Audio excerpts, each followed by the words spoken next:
Welcome to my favorite class all year long. It's $125,000 minimum wage in real estate when you absolutely need to make more than $10,000 a month. We've graduated over 90,000 agents, about 6,700 brokerage level programs, and myself and many of my closest friends in residential real estate have enjoyed production into the millions of dollars in commissions per year. So 100,000 a month rather than 100,000 a year. We've been able to offer practical applications. We don't do any hype or upsells, and all of our training is always free, sponsored by mortgage bankers and title companies. So welcome here. If this is your first event with Works Partner, if this is your first lunch and learn with Works Partners, just understand realtors never pay a fee to Works. Realtors may grow their relationship, take more classes, and currently we're sponsored by mortgage professionals and title companies. So thank them for their investment. We've been able to collect over $6.5 million in sponsorship fees from mortgage professionals and title companies instead of having to charge you what we would charge, $1,000 for just one course when we were doing it as a fee-for-service training company. So this is just a fantastic mechanism to get you involved with Works without having to slide a credit card or write a check. Two roads diverged in a wood, and I took the one less traveled by. And that has made all the difference. When I think about real estate agents, I think about no middle class in real estate. I think about the top 5% of realtors in the country making, three, four, five, $600,000 a year plus. And then I think about the lower 95th percentile that struggle to have a median of about 16, 18,000 a year. When you drop the top 5% of production off, the average earnings is down in the low 20s and the median is in the $16,000 a year range. And the reason for that is you've got realtors. The real statistic here is that 71% of licensees didn't sell a house in the last 12 months. 58% of board members did not sell a house in the last 12 months. And you're talking about 90% of the realtors have no listing inventory at all. No listings. So, when you talk about the low road less traveled in residential real estate, you talk about most real estate agents. Do you have written goals? If you were to ask the elite earners in residential real estate if written goals were important, they would say yes, and they would whip out their written goals. Plans to achieve them. Do you have step-by-step, small bites? Break it down into daily tasks, weekly achievements, monthly goals to reach your annual goals. And these are real things that top realtors have that I've noticed that the lower 95th percentile of realtors just don't have. So the road less travel might be more about having a formal business plan with written goals and plans to achieve them than anything about that baloney about gift to gab or these gregarious salespeople or these intuitive networking people. Of course, there's some phenomenal production being produced by very charismatic people on social media, but that's not what the people I know do. The people that I know are farming agents. They're marketing people. They're project managers. They're networking with the BNI or other business-to-business opportunities. And they have a formal business plan with a source of business chart. So if the road less traveled has a source of business chart where you can manage your business, where the business comes from, what the business goals are of each source of business, then you're managing your progress. And not to be a smart aleck, but do most of the real estate agents make over $125,000 a year? Well, that depends on who you hang out with. And the 5 people that you hang out with in the real estate business are probably going to be the ones that you have the most in common with.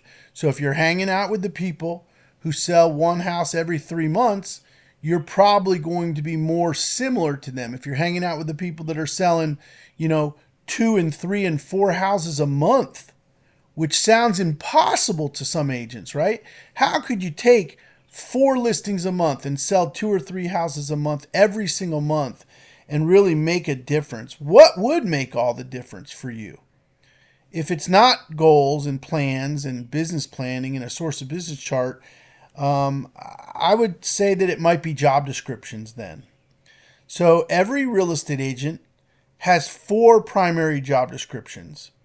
And you've got to utilize the effort within those 4 separate distinctive job descriptions every single day. There's an administrator, there's a customer service rep, there's a salesperson, and there's a project manager. And this is the secret sauce of residential real estate. In the administrative section of your job description, it's when you're going to put together your contracts and leases. You're going to prepare your CMAs. You're going to do your property searches. And in yellow are all the things that are around $10 to $15 an hour that you can pay someone else to do. And that's why the secret sauce of residential real estate has always been that a person with a personal assistant out-earns a realtor without a personal assistant 3 to 1.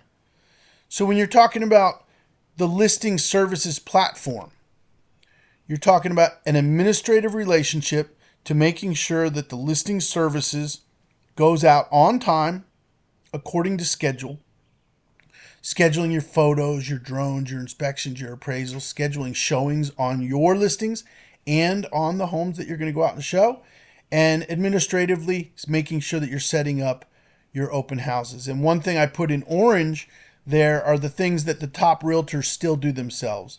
I still always did my own CMAs for the most part. I still did my own property searches because it allowed me to actually see the properties that I was selecting for the consumer to go out and see. And I always did setting up my price reductions on existing inventory. If I've not prepared the seller for a price reduction, it's because I didn't do my listing presentation properly. But if I've done my listing presentation properly and we've set the right tone for my existing inventory, I'm going to be setting up my price reductions myself. So the first job description we reviewed is administrative. Customer service, communicating with existing customers.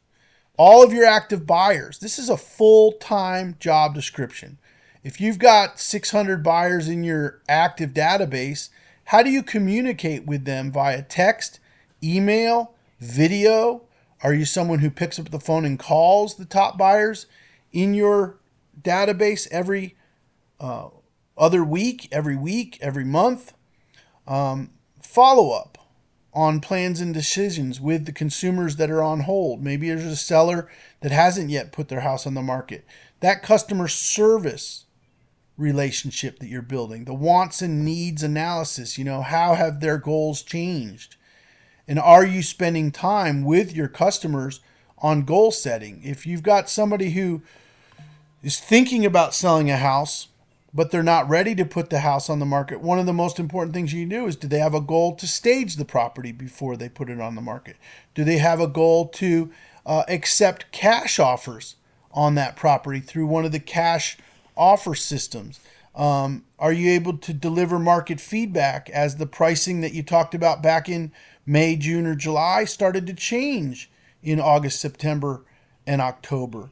So providing your consumer not just with the digital property updates that come from the MLS, but with a call and a text to highlight some of those properties and ask if there's any interest. When you're extending this olive branch of customer service, it's because you're checking in with past customers and you're checking in with your seasoned leads. That's what customer service really looks like in the third job description. Second job description, I think we all know, but I'd like to define it a little bit differently. Separating lookers from buyers was something that Floyd Wickman taught me 35 years ago. And that road less traveled made all the difference. If you see your job in sales as separating the tire kickers from the actual buyers and finding people that don't just want to think about buying a house or consider buying a house, but really have a white hot burning desire or even a formidable impending doom if they don't buy a house, they want to buy a house really, really badly. They need to buy a house. They're qualified to buy a house, and they're ready to get out looking at houses with a checkbook in their hand. That's when the rubber meets the road. Are you ready to write a check today if we find the right house? And if the answer to that is no, you've got to question why you're taking them out. I mean, they can go drive by houses on their own, but if they're ready to write a check and they're qualified and you've separated them as a true buyer instead of a looker, that's what your sales mind has to do. And that's what the job description of a sales leader in residential real estate. Going on listing appointments, showing property. Of course, those are the result of sales is showing property and going on listing appointments.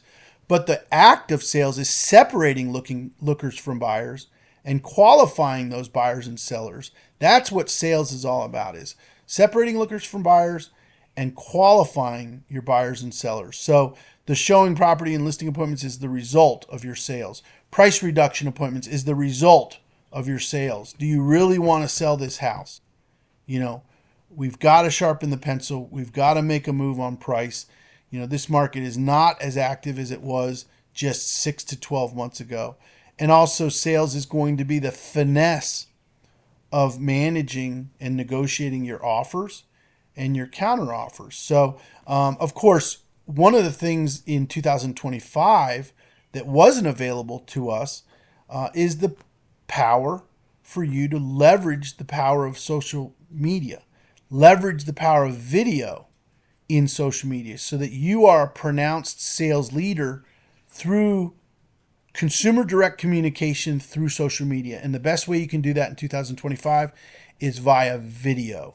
So if you're going to be working in the job description of sales, you want to be thinking about social media video and separating lookers from buyers. Now, this is a unique twist. We've been doing this class for about 20 years, and we moved it from 60,000 minimum wage to 85,000 minimum wage. Then we moved it to six-figure secrets to over 100,000.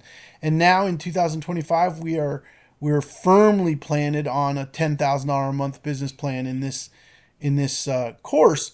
So as inflation and the housing prices and the commission numbers went up, we've adjusted this course every single year to grow for your business development needs. But we used to call this a marketing manager to oversee all the marketing, to meet the deadlines, to make sure the bus benches, the billboards, to make sure the websites are still operating, to make sure the email campaigns and the text campaigns are still going out, to ensure that volume of marketing meets your business plan, whether it be direct mail, email marketing, or text campaigns. Now, of course, job descriptions look a little bit like a Venn diagram. It's like 4 bubbles layered into each other, and you're doing all 4 of them in the beginning.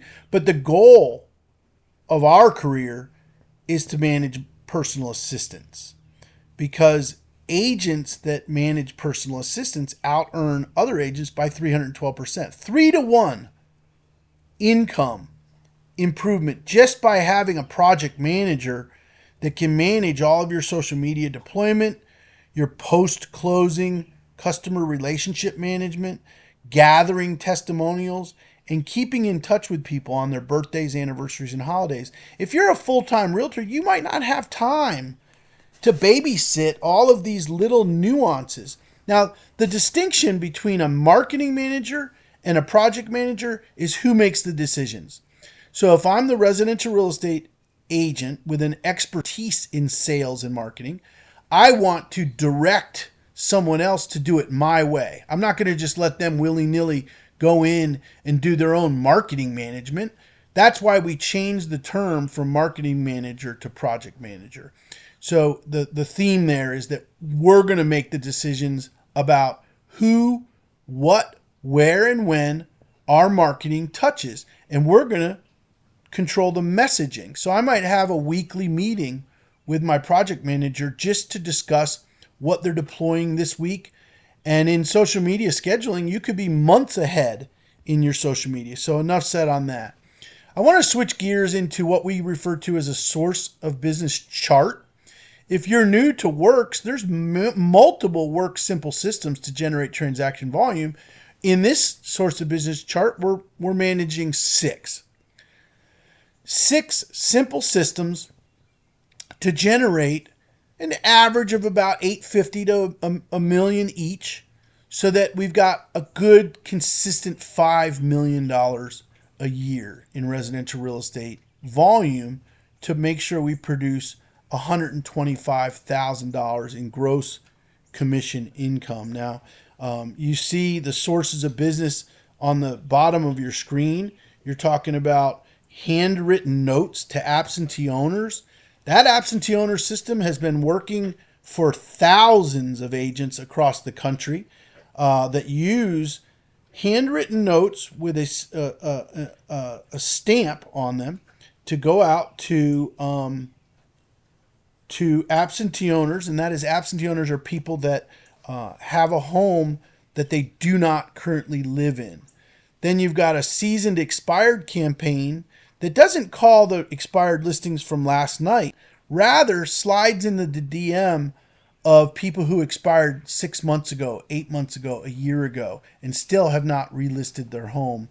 Personal sphere of influence, past customers, essential employee relocation, and 1,000 home farm area.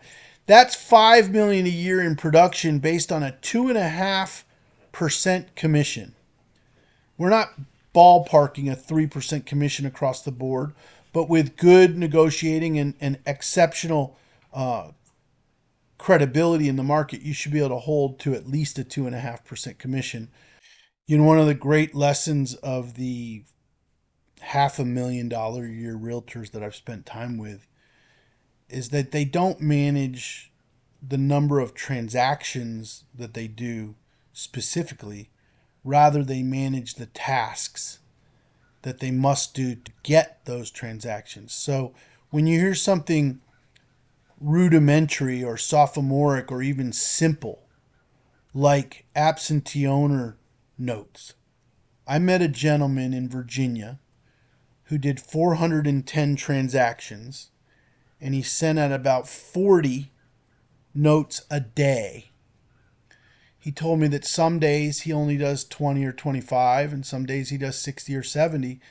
But every single day, he and his staff send out blue ink on an envelope with a stamp on it. And it gets 100% readership. You understand that when you receive a handwritten note, the likelihood of you throwing it away without opening it is very slim. So we've got a system. In one agent in Virginia did 410 transactions. Of that, I think 60%, 70% of it was listing side transactions. So let me show you the task that you have to manage. Dear Mr. Smith, I was near your property on Beasley Mine Road yesterday. I have 2 families that have expressed interest in a property like yours. It might be worth more than you think. Call me if you would entertain offers. Now, this is a fantastic, simple 3 or 4 line note that goes out to an absentee owner. Remember, an absentee owner likely has high equity, likely has no familial obligations to that property as far as making sure that the house is occupied. It's probably either a vacation home, maybe it's an Airbnb, maybe it's a rental property, or maybe it's just a vacant home that they inherited or that they're sitting on for some reason. And if you include a business card with a QR code and a local phone number, you're going to find that you get a tremendous amount of response. I get about 1 in 10. I get a response, 1 in 10. That's an enormous return on handwritten notes. So if I was mailing out 40 notes a day, I could expect 3 or 4 calls back that week from that day's handwritten notes. Now, they don't all list their home. That's a formula to manage the tasks, not the transactions. But if you were able to, our data hack, ask your title company to reach out to us about our data hack. We can get you residential absentee owners in your county I went ahead and got a data hack of 800 residential absentee owners in my county in Western North Carolina. These are second homeowners who live somewhere else. They receive a tax bill somewhere else. And they're a distinctive class of sellers. So what our goal is to manage at least 20 absentee owner notes a week, 40 weeks out of the year, so that we touch all of these absentee owners with a handwritten note during the course of a year. 800 handwritten notes go out annually. If you're looking to make twice 125 to make 250,000, I would double that. I would do at least 40 absentee owners each week so that you could get 1,600 handwritten notes out. But if you were able to amass 800 absentee owners and could touch them once a year via handwritten note, the numbers are going to look like this. You're going to get more and more inbound seller inquiries, but we're not going to call all of them seller inquiries. Some of them are just curious. Some of them are just going to ask you why you sent them the note. Some of them are going to ask you why you were near their property. They're just nervous, sort of Karen types, and they're just concerned why you're sending them the note. They may even be offended that you sent them the note. So be aware that some of the calls that come back in are just going to be kind of curious conversations. But we project about 20 inbound inquiries from bona fide sellers who are thinking about selling that house. And they're going to ask you questions about your commission. They're going to ask you questions like, how many houses have you sold near me? How long have you been in the business? They might pick your brain about the quality of your residential real estate career. Mostly they're going to ask questions like, I don't want to list my house, but I would entertain offers. And then you've got to have sales strategies to manage those objections. And we teach an objection handling course. And the one thing I love about the 125,000 business plan course is it's a envoy into, it's a entree into all the things we do together. So you can come to a course like this today, and over the course of the next few weeks or months, you might visit with us just to learn objection handling techniques. So if you were able to have 8 listing appointments and 4 listings taken, we know that those listings are going to bring in buyer inquiries too. So if all you did is sell the 4 listings that you took, you'd be talking about $1.2 million in production. And if you used a 2.5% GCI just to downplay the projection, you'd be talking about $30,000 a year in gross commission income from those handwritten notes going out on a regular basis. Now remember, we're managing the tasks. We're not managing the transactions. We're just ensuring ourselves and keeping the promises that we make to ourselves that we're going to send out 20 handwritten notes every week for 40 weeks out of the year. Pro tip, use the miracle letter.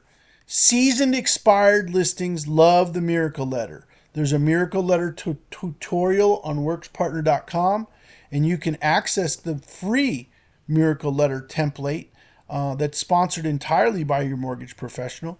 But if I had a season expired, I'd like to compile about 250 of the season expired listings from the last few years. I've got to do the legwork to make sure they haven't transferred ownership. Now, can you see how an administrative personnel would help you? By being able to compile that 250 season expired listings and make sure they haven't transferred yet. But if you've got to do that, set aside a couple hours a week so that you can get all of your season expires into one Excel spreadsheet or one database. Then you're going to find them on social media whenever possible. I can cross-reference a seller and find them on social media pretty frequently. Sometimes I'll be able to find their cell phone, and certainly I can at least find their home address. But if I could find their email address, or if I could find their cell phone, I can certainly mail the miracle letter to their home. And then last but not least, I would say the word slide into their DM has become a profound exponentially productive activity in residential real estate. So once I find those would-be sellers on social media, just DMing them with a little question like, hey, would you consider entertaining offers on this house? Would you consider selling this house if the price were right?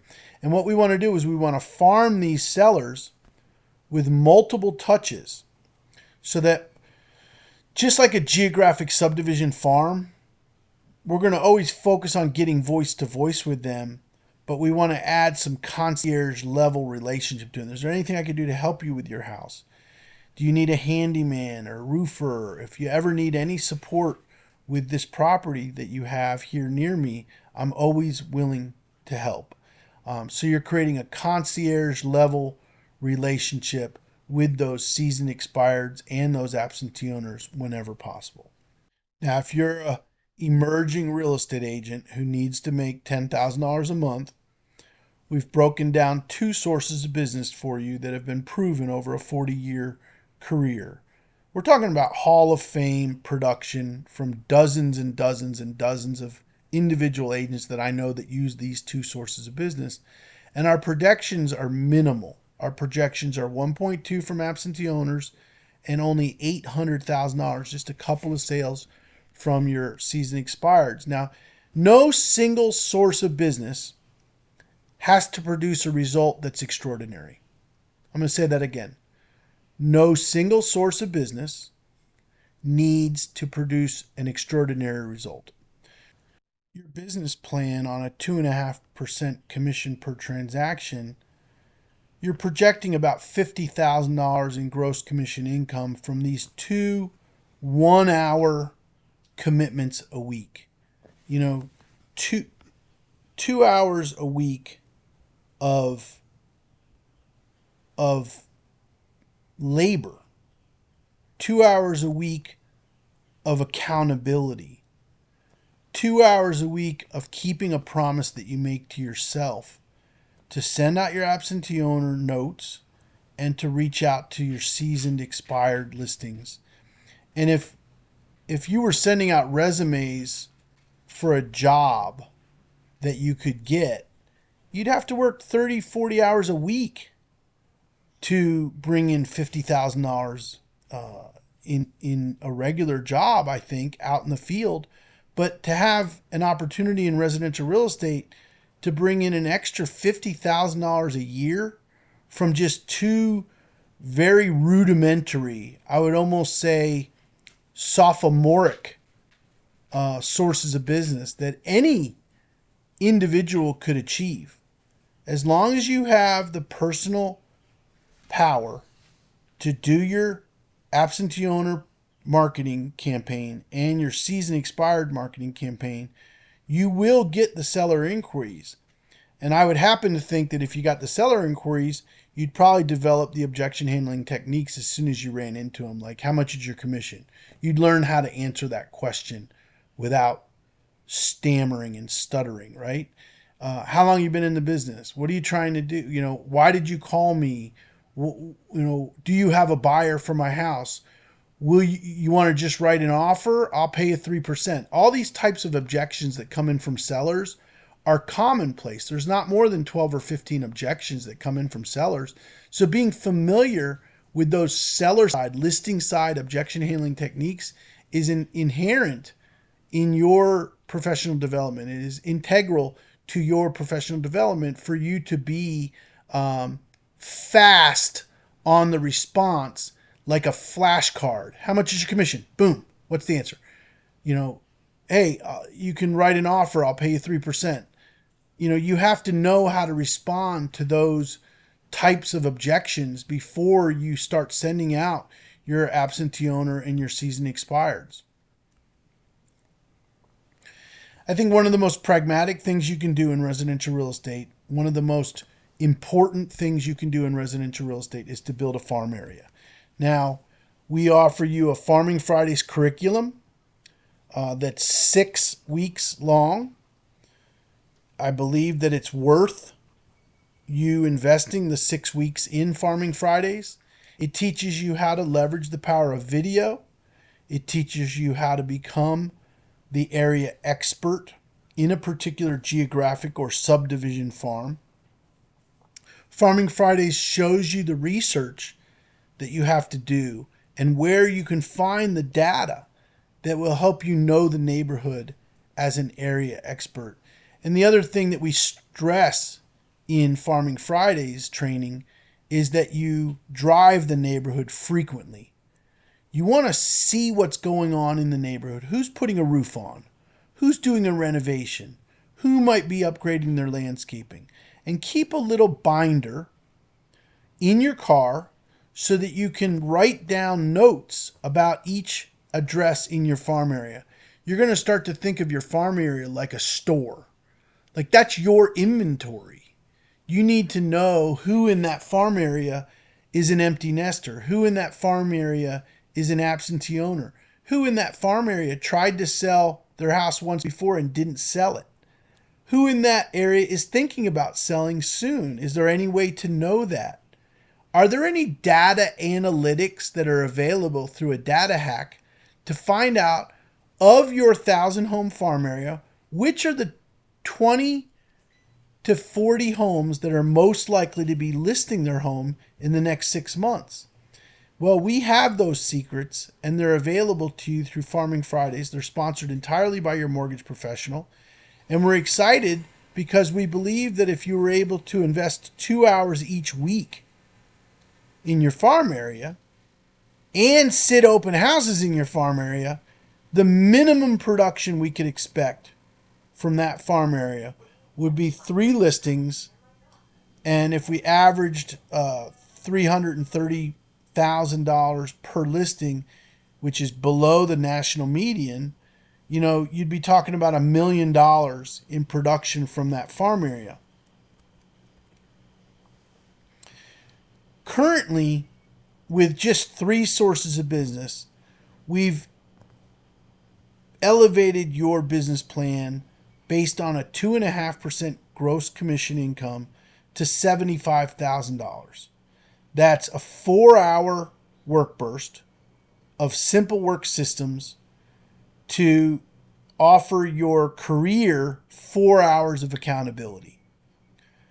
That means that when you wake up on a Monday morning, 4 of the hours of your week are already accounted for with these time blocks. So we work 40 weeks a year, and believe it or not, we do take 12 vacation weeks per year. But I think if I can make $75,000 a year in gross commission income from 4 hours of accountability, it sure beats getting a real job, doesn't it? Some of you are on the fence about that, but the reason that you might have to go get a real job is because you can't manage yourself. A lot of us got into residential real estate to be our own boss, and then we found out we didn't really have a boss. We weren't firm with ourselves. We weren't holding ourselves accountable to any work bursts or time blocks. So if you're wanting to do $3 million a year, you can stop right here and you'll do $3 million a year from a farm area, an absentee owner campaign, and a season expired campaign. And I can pretty much vouch for that with a personal guarantee that if you do the work, you're going to get the results. But manage the tasks, not the results. Now this is fun. I started a nonprofit called Hero Benefits Network. We started doing law enforcement appreciation programs, teacher appreciation programs, and firefighter appreciation programs 37 years ago in about 1986 and 1987. And we set aside 2 hours a week to do a works burst on networking with human resource managers. I was at the North Carolina State Highway Patrol's office. Yesterday, I went to a local newspaper to see if I could get a free ad written on what we do with essential employees. Yesterday, we were in a little town called Silva, and we stopped in to the post office to give the information to the postal employees about essential employee relocation and how we could help them. This area of endeavor is very, very unique. It's called Hero Direct Marketing or Affinity Relationship Marketing. We've got a video that's available to you on herobenefitsnetwork.org for how Affinity works to teach you a little bit more about the phenomenon of essential employee relocation. What we're dealing with is police officers, firefighters, teachers and military, first responders, and other essential employees that become loyal to you, very, very loyal to you because of the Law Enforcement Appreciation Program or the Teacher Appreciation Program. So we're going to provide you with free certification to learn how to do it. We're going to give you an orientation on exactly, how to work with the Hero Benefits Network. We are a nonprofit 501c3 that's built to support real estate agents towards helping essential employees in the relocation sector. So we're going to always share with you best practices. And if you don't do anything else, go to herobenefitsnetwork.org and watch some of the short videos in the HBN playbook, because you'll get a real flavor for what Hero Direct Marketing is all about, and you'll understand what affinity relationships feel like. But I can confidently project about 4 sales from your essential employee relocation source of business. So you've already gotten 1.2 from absentee owners, 800,000 from seasoned expireds, $1 million in sales from your farm area, and about $1.2 million if you do the works bursts properly within the essential employee relocation sector. So we just broke through the 6-figure secrets figure. We're at $105,000 a year in gross commission income, but we're only blocking 6 hours of our time. We've got 6 hours a week in simple works bursts, simple work systems. And these works bursts are just about setting aside an hour here or there to make sure that all the tasks relative to each source of business are being adhered to and we're holding ourselves accountable for. This one's easy and fun. How about the people that already like you, already know you, and already trust you? That's called your personal sphere of influence.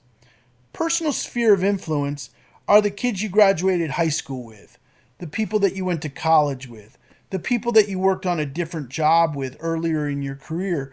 Just letting those people know that you're in the business is going to result in your first 2 transactions a year. So if all we allocate to this source is $600,000, it's because I'm making the assumption that you're newer or emerging in the residential real estate business, that your friends and family, your past customers in your sphere of influence might not have built up that much yet. That's why, a person like a 10-year veteran might do their first 15 transactions from their sphere of influence.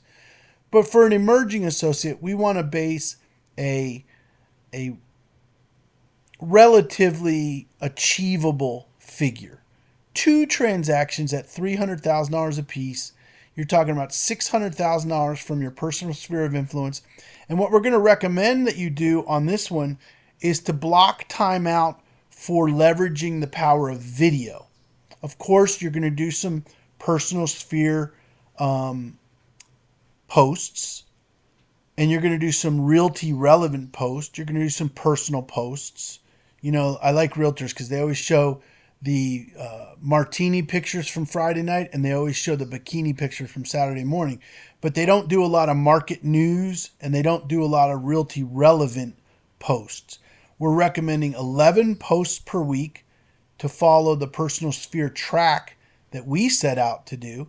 We look at 11 posts a week, 40 work weeks a year, 90 minutes a week. Not a bad way to make a living. If we keep on building on your expertise, maybe you'll download the teleprompter. Using a teleprompter in social media is one of the trade secrets. These folks that look so natural online are usually using teleprompters. So you can download a teleprompter by just typing teleprompter into your search bar in your app store. And once you have a teleprompter, we can provide you those scripts. We can even show you which teleprompter program we use. And if you're willing to commit to 90 minutes a week to your social media and your personal sphere of influence track, I'm sure you'll get your 600,000. So look, you're building your brand here. You've got 5 compelling sources of business right in front of you that if you just work these 5 compelling sources of business, you're talking about $4.8 million a year at a 2.5% commission is 120,000 GCI, and you're building your brand. Now, this equals 7.5 hours a week, time blocking 40 hours per week. You'd be saying to yourself, I got to go get a job and work somewhere. You'd be time blocking a whole 40. In this world, in residential real estate, as long as you time block your 7.5, you'd have the rest of your week to serve the clients that you create. You'd have the rest of your week to do some of your marketing and sphere of influence follow-up and your customer service. But you've got to set aside those 7.5 hours a week through Work Simple System time blocks. And the last source of business that we're going to show you in the 2025-26 source of business chart to generate 125 is just one more transaction from a past customer referral. Now, if you do an exceptional job with the clients that you earn, then the clients that you earn will refer you more business. The question that we like to ask and the way we like to ask it is, who do you know? Not do you know anybody? Because do you know anybody gives the brain an opportunity to say yes or no. But who do you know that's thinking about making a move? This is the heart of the industry standard. But we don't want to overestimate your referrals. So we only allocated one transaction from your personal referrals. That's different than your personal sphere of influence, of course. Your personal sphere of influence is a proactive program that follows a personal sphere track, making 11 posts a week. Your past customer referrals is simply by asking your past customers, who do you know that's thinking about making a move? Can I count on you to refer me someone who's making a move? Did I do a good enough job for you that you'd be proud to refer me to someone else? And by the way, who do you know that's thinking about making a move? If you just add that one question to your post-closing drill and you re-ask that question of your consumers on a regular basis, you're going to add exponentially more transaction volume than one. But for the purposes of this $125,000 minimum wage, we're making the assumption that you don't have many past customers and you don't have that large of a personal sphere of influence. What you're going to find is as you build your brand, as your brand builds, your personal sphere of influence and your past customer referrals is going to take over. You're not going to have to do as much labor to produce business when you're in the business 3, 4, 5, 6 years. But the reason that most agents fall out of the business during the first 2 years is because they're not willing to hold themselves accountable to the tasks that need to be done. I hope you understand that without sounding condescending or talking down to anybody. The difference between the haves and the have-nots, the difference between the road less traveled, is having these written goals, having pragmatic, realistic plans to achieve them, and then managing a source of business chart that looks like that. If you're new to the business, manage Work Simple Systems to grow transaction value. You can sell $5 million of real estate. You can add up to $5 million in production and earn more than $125,000 a year in GCI. If those systems don't work for you, go to workspartner.com. Thank your mortgage banker. Thank your title agency for sponsoring it. There's a whole bunch of more sources of business inside of workspartner.com. the three-legged stool on the far left, the pet-friendly real estate agent, the expired listing gold mine, managing your sales funnel, and go ahead and click on that QR code on the right-hand side of your screen if you'd like to learn more about my nonprofit, HeroBenefitsNetwork.org. Thanks so much for being here. We appreciate all your support across the country.